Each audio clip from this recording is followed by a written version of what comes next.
Everyone, welcome back to my channel the law seekers. पिछली video तक हमने बात कर ली थी चैप्टर 4 जो कि बात करता है इलीगल डिस्पोजिशन ऑफ टीरेंट से रिलेटेड सेक्शन 11 एंड सेक्शन 12।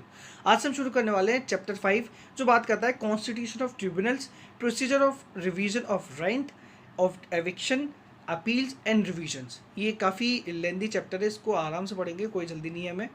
चलिए शुरू करते हैं।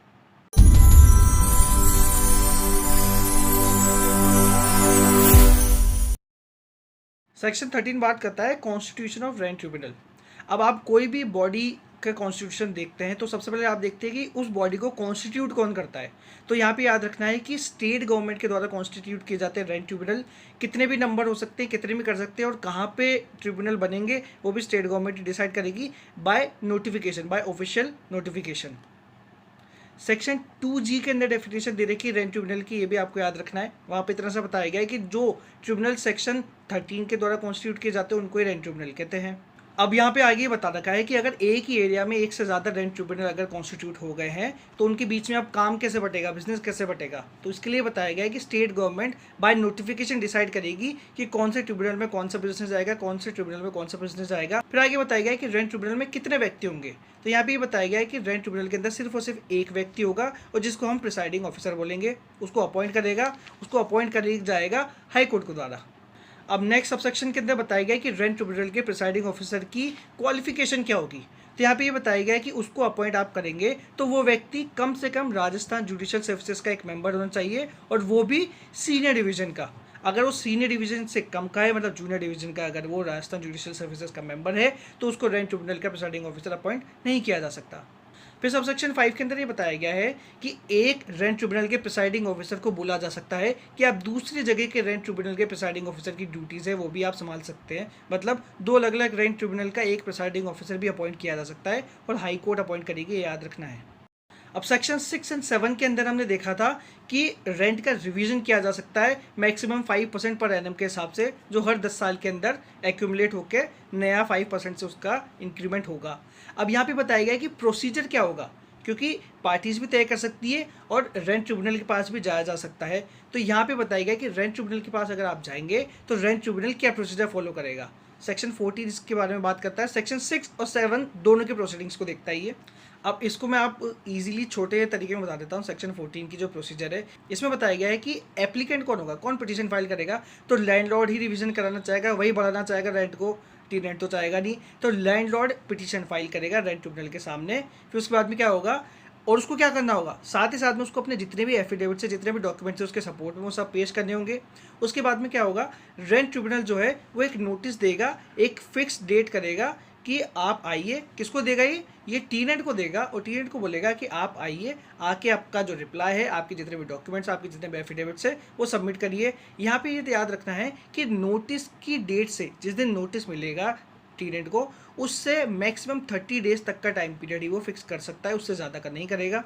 और ये नोटिस सर्व कैसे किया जाएगा, जो प्रोसेस सर्वर होता है ट्रिब्यूनल का उसके द्वारा, या सिविल कोर्ट का जो प्रोसेसर होता है उसके द्वारा, या फिर जो हम रजिस्टर्ड एडी भेजते हैं, जो रजिस्टर्ड पोस्ट एडी के द्वारा हम भेजते हैं, उन दोनों के साथ में भेजा जाएगा। और दोनों में से किसी भी तरीके से अगर नोटिस सर्व हो जाता है तो माना जाएगा it has been duly served.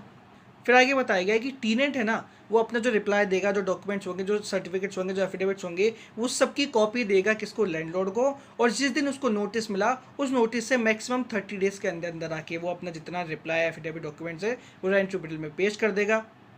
उसके बाद में क्या होगा, अगर ट्रिब्यूनल को लगता है कि लैंडलॉर्ड को रिजॉइंडर भी कर सकता है तो लैंडलॉर्ड को रिजॉइंडर के लिए टाइम दे दिया जाएगा। लैंडलॉर्ड को बोला जाएगा कि जिस दिन रिप्लाई आया, रिप्लाई की तारीख से 15 दिन के अंदर अंदर आपको अगर कुछ चेंजेस करना है अपने पिटीशन में तो आप रिजॉइंडर कर सकते हैं। फिर ये बताया गया है कि इसकी जो हियरिंग की डेट होगी, अब हियरिंग भी तो चालू होगी, तो यहाँ ये बताया गया है कि जिस दिन टीनेंट को नोटिस मिला था सबसे पहला वाला, उस नोटिस की डेट से मैक्सिमम 90 डेज, मतलब 90 दिन के अंदर अंदर ही फर्स्ट हियरिंग की डेट फिक्स कर देगा। फिर इसमें आगे बताया गया है कि रेंट ट्रिब्यूनल को अगर लगता है तो वो समरली इंक्वायरी करके, और अगर उसको लगता है कि रेंट का रिवीजन होना चाहिए तो रेंट का रिवीजन वो कर सकता है। फिर आगे बताया गया है कि इस पिटीशन का डिस्पोजल कितने टाइम पीरियड में होगा। तो जिस दिन टीनेंट को नोटिस दिया गया था, फर्स्ट नोटिस जो दिया गया था, उस नोटिस की डेट से मैक्सिमम 150 डेज के अंदर इस पिटीशन का डिस्पोजल कर दिया जाएगा। अब सेक्शन 15 के अंदर बात की गई है, जो सेक्शन 9 के अंदर हम एविक्शन करवाते हैं उसकी प्रोसीजर की। तो यहाँ पे भी बताया गया है कि लैंडलॉर्ड एक पिटीशन फाइल करेगा, उसके साथ में अपने जितने भी एफिडेविट है, जितने भी डॉक्यूमेंट्स है वो भी पेश करेगा। फिर यहाँ पे बताया गया है कि ट्रिब्यूनल जो है वो एक नोटिस भेजेगा टीनेंट को, और टीनेंट को जो नोटिस भेजा जाएगा उसके साथ में जो पिटीशन आई है वो जो एफिडेविट्स है या जितने भी डॉक्यूमेंट्स हैं उनकी कॉपीज़ भी भेजी जाएगी।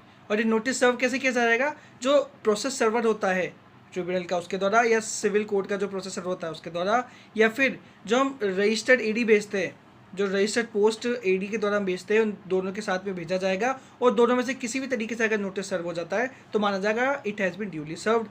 और ट्रिब्यूनल जिस दिन नोटिस भेजा उस दिन से नेक्स्ट 30 डेज तक की एक डेट फिक्स करेगा, जिसके अंदर टीनेट को अपने डॉक्यूमेंट्स, अपना जो रिप्लाई है वो पेश करना होगा।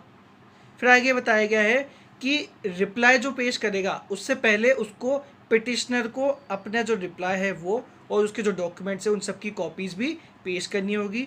और जिस दिन उसको नोटिस मिला टीनेट को, उससे 45 डेज़ के अंदर वो ट्रिब्यूनल के अंदर आकर अपना जो रिप्लाई है वो पेश कर सकता है। फिर आगे बताया गया है कि लैंडलॉर्ड को रीजॉइंडर का मौका दिया जाएगा। लैंडलॉर्ड को ये बोला जाएगा कि जिस दिन रिप्लाई आया है टीनेंट का उससे 30 डेज़ के अंदर आप रिजॉइंडर कर सकते हैं। फिर ये बताया गया है कि हियरिंग की डेट फिक्स की जाएगी ट्रिब्यूनल के द्वारा। तो ट्रिब्यूनल जिस दिन नोटिस दिया गया था टीनेंट को उससे मैक्सिमम 180 डेज तक की डेट फिक्स कर सकता है हियरिंग के लिए। फिर आगे बताया गया है डिस्पोजल कितने दिन में किया जाएगा। तो यह बताया गया है कि समरीली वो इंक्वायरी कर लेगा और उसको लगता है कि हाँ एविक्शन का ग्राउंड सही है तो उसको एविक्ट कर देगा। और 240 days from the date of service of notice, जिस दिन नोटिस दिया गया था टीनेंट को सबसे पहला, उसे 240 डेज के अंदर अंदर डिस्पोजल कर दिया जाएगा इस पिटीशन का। फिर आगे बताया गया कि रेड ट्रिब्यूनल कोशिश करेगा कि दोनों पार्टीज़ के बीच में कंसिलिएशन हो जाए या सेटलमेंट हो जाए, ज़्यादा इस झंझट में पड़ने की ज़रूरत ही नहीं पड़े, उनके बीच में समझौता हो जाए। फिर अगर ये जो डिसीजन आया है वो लैंडलॉर्ड के फेवर में आता है और पिटिशनर के फेवर में आता है, तो डिसीजन के साथ में एक सर्टिफिकेट ऑफ पोजेशन देगा, certificate of recovery of possession दिया जाएगा लैंडलॉर्ड को।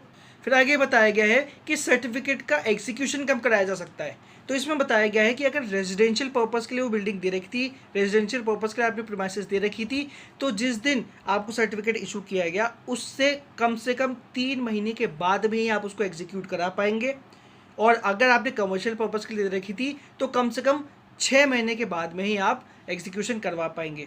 ये इतना टाइम पीरियड इस वजह से दिया गया है ताकि टीनेंट को दूसरी जगह ढूंढने का मौका मिल जाए, ताकि रेजिडेंशियल चीज़ के लिए वो आराम से 3 महीने में ढूंढ ले, और अगर कमर्शियल उसका काम है उसके लिए तो वो 6 महीने के अंदर दूसरी जगह ढूंढ सके। अब सेक्शन 16 के अंदर बात की गई है, सेक्शन 10 के अंदर जो रिकवरी ऑफ पोजीशन होती है, रिकवरी ऑफ इमीडिएट पोजीशन होती है, उसका प्रोसीजर कैसा है, कैसे रेंट ट्रिब्यूनल के अंदर आएगा, कैसे रेंट ट्रिब्यूनल फॉलो करेगा। इसमें बताया गया है कि यहाँ पे भी लैंडलॉर्ड के द्वारा ही पिटीशन दी जाती है। फिर क्या होगा, रेंट ट्रिब्यूनल जो है वो एक नोटिस भेजेगा, सेम टीनेंट को नोटिस भेजेगा, जितने भी डॉक्यूमेंट्स हैं उनकी कॉपीज़ भेजेगा, और एक डेट फिक्स करेगा कि 30 दिन के अंदर आपको आपका रिप्लाई देना है। फिर टीनेंट क्या करेगा, वही टीनेंट अपने जितने भी डॉक्यूमेंट्स है, जितना अपना रिप्लाई है, जितना सर्टिफिकेट्स है, जितने एफिडेविट्स है, उन सब की कॉपी और अपने रिप्लाई की कॉपी किसको देगा, पिटिशनर को देगा, लैंडलॉर्ड को देगा। और जिस दिन उसको नोटिस मिला उससे 30 दिन के अंदर अंदर रिप्लाई फाइल करेगा रेंट ट्रिब्यूनल के अंदर। फिर यहाँ पे बताया गया है कि वही लैंडलॉर्ड को रिजॉइंडर की टाइम दिया जाएगा। लैंडलॉर्ड को बोला जाएगा कि आप 15 दिन के अंदर रिजॉइंडर फाइल कर सकते हैं, 15 दिन ऑफ रिप्लाई जिस दिन है उससे 15 दिन के अंदर आप रिजॉइंडर फाइल कर सकते हैं। फिर आगे बताया गया है कि जिस दिन टीनेंट को नोटिस मिला उससे 90 दिन तक के अंदर एक हियरिंग की डेट फिक्स की जाएगी। फिर आगे बताया गया है कि जिस दिन नोटिस दिया गया उससे 150 दिन के अंदर अंदर ये जो डिस्पोजल है हो जाना चाहिए, इस पिटीशन का डिस्पोजल 150 दिन के अंदर अंदर हो जाना चाहिए। फिर ये बताया गया है कि एक समरी प्रोसीडिंग की जाएगी जिसके द्वारा तय किया जाएगा कि ये जो लैंडलॉर्ड है वो सेक्शन 10 के सबसेक्शन 1 या सबसेक्शन 3 की जो कैटेगरी है उसके अंदर आते हैं क्या। अगर वो उस कैटेगरी के अंदर आते हैं तो डिस्पोजल जो होगा वो 120 डेज़ के अंदर अंदर होगा। फिर आगे बताया गया है कि उसके फेवर में अगर लैंडलॉर्ड के फेवर में आ जाता है तो लैंडलॉर्ड को सर्टिफिकेट दिया जाएगा, सर्टिफिकेट ऑफ इमीडिएट पोजीशन। फिर आगे बताया गया है कि इसका एग्जीक्यूशन कितने दिन में किया जाएगा। तो ये बताया गया है कि इसका एग्जीक्यूशन तो 3 महीने के बाद में ही कराया जाएगा। आज के लिए बस इतना ही। उम्मीद करता हूँ वीडियो आपको पसंद आया होगा। ये सेक्शन दिखने में बहुत बड़े लगते हैं लेकिन इनको समझना बहुत ईजी है, आपको सिर्फ डेट्स याद करनी होती है।